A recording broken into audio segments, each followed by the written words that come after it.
The Solstice Connection Part 5 begins at Machu Picchu. This is a megalithic palace constructed at the order of the first Inca king, Pachacute. It is just northeast or northwest of Lake Titicaca, and the mountain itself are conical shaped mountains.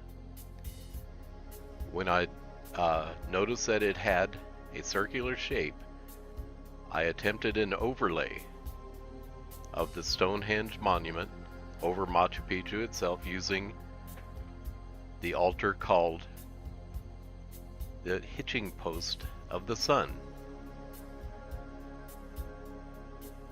because solstice itself means standing still, and solstice is the sun standing still.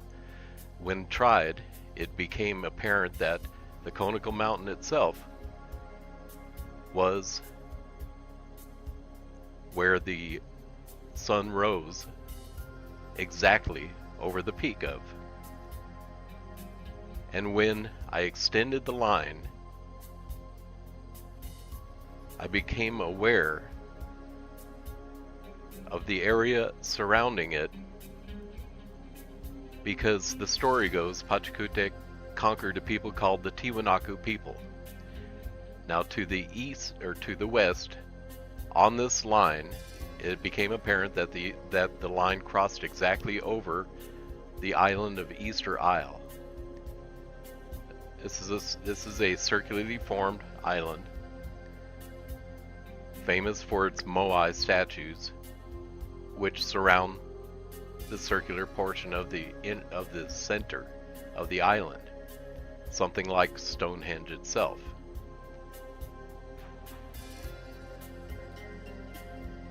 But the secrets of Easter Island are actually in its subterranean. It has a huge subterranean dwelling system that could have been in use for thousands and thousands of years. There's evidence that they have been in contact with Peru at least. Now this we will come to.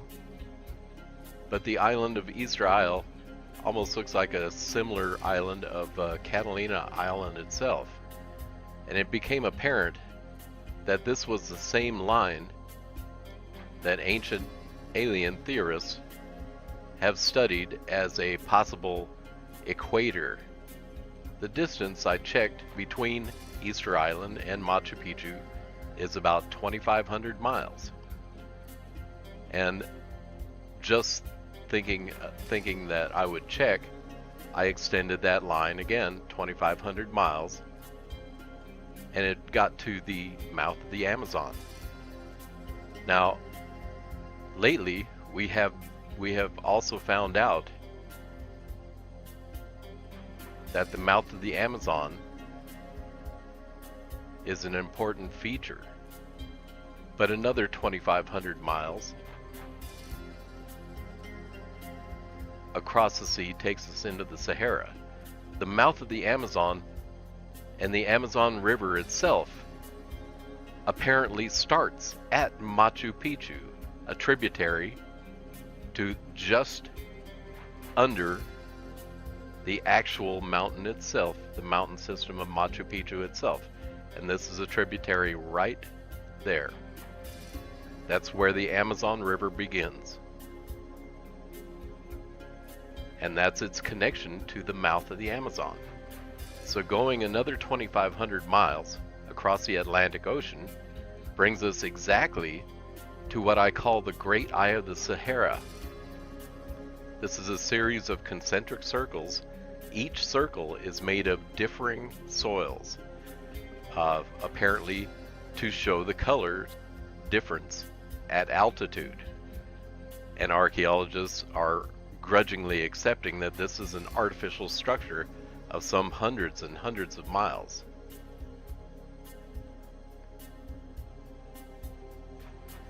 But this brings us on the same line exactly to the Great Pyramid at Giza. And when checking the mileage again, notice that it attaches to the eastern or the western side of the Great Pyramid, the face of the Great Pyramid, and exits through the eastern side. But attempting the distance again from the Great Eye that it crossed directly over the so-called pupil of, it became apparent that the mileage is another 2,500 miles from that point to the Great Pyramid. Let me show you the distance.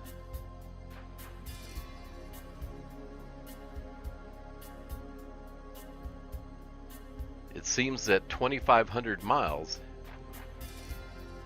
was a series of navigatable communities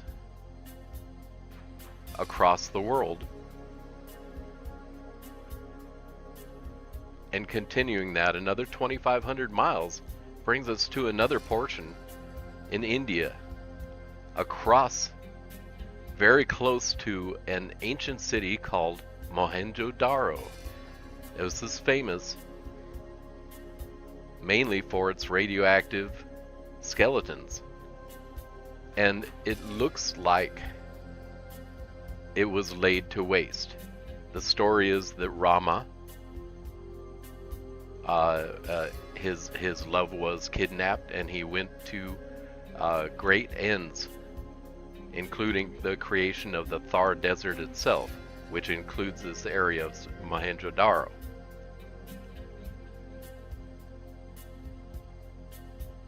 Now, notice that it's slightly off of the line that I projected, and I believe this might be just a navigational difference, because it only is about a 1% difference in the actual line itself. But Rama was supposed to have created this land bridge across India to Sri Lanka, also when the Thar Desert was created, to find his love again. But moving on, another 2,500 miles from that point, using the same system, brings us to an ancient palace or temple called Angkor Wat. This is a temple of faces, and when you see it, you'll understand that this connection to Machu Picchu is apparent.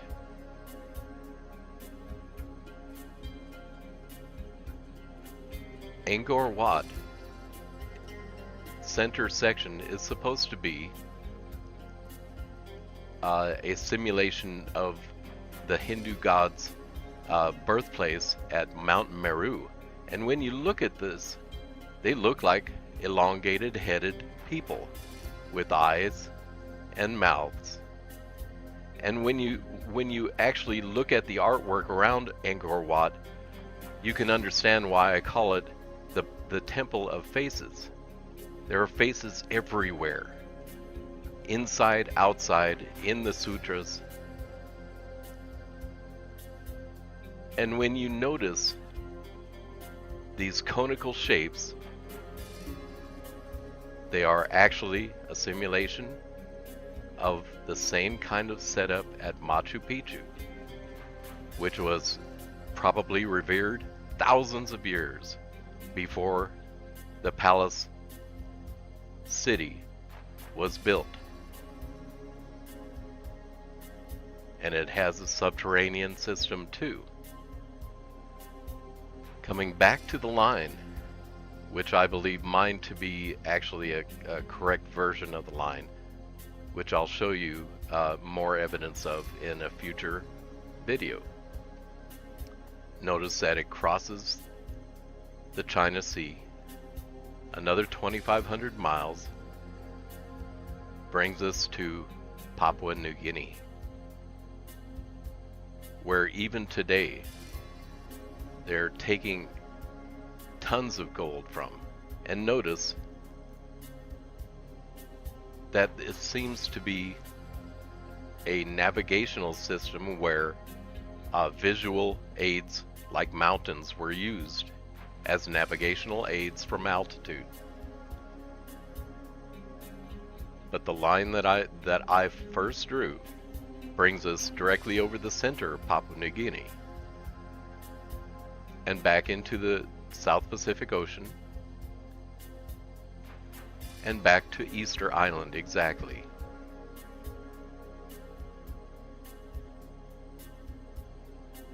But this is one of the great paths. And by great paths, I mean that it's a line that connects exactly to the Great Pyramid at Giza. And we will explore Giza's great paths on the next video.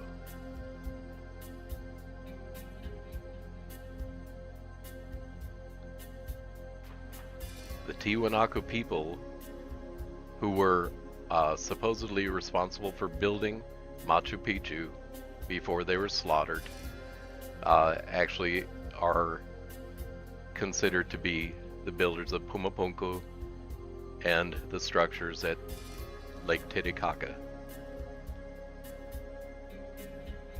And let me show you what I mean by the great paths.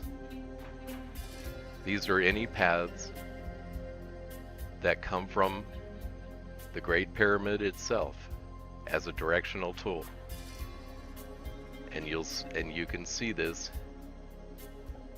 on an ancient map system called the Piri Reis map. Thank you for your views.